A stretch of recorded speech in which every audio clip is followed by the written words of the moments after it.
এক ছিল ছোট্ট এক গ্রাম। সে গ্রামের মাঠে জন্ম নিল এক অদ্ভুত আলু, তার নাম টুকাই। টুকাই অন্য আলুর মতে ছিল না, কারণ তার ছিল ছোট্ট দুটো ডানা। একদিন টুকাই ভাবল, আমি যদি উড়তে পারি তাহলে পৃথিবীটা একটু ঘুরে দেখি। সে ডানা মেলে উড়ে গেল আকাশে, পাখিদের সঙ্গে বন্ধুত্ব করল, মেঘের ওপর বসে রোদ খেল, আর দূরের নদীও দেখে এল। কিন্তু কিছুক্ষণ পর সে বুঝল, নিজের গ্রামের মতো সুন্দর আর কোথাও নেই।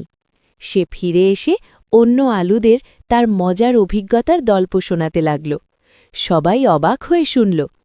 তারপর থেকে টুকাই মাঝে মাঝে উড়ে যায়, কিন্তু সবসময় নিজের গ্রামেই ফিরে আসে, কারণ সে জানে নিজের ঘরই সবচেয়ে প্রিয়।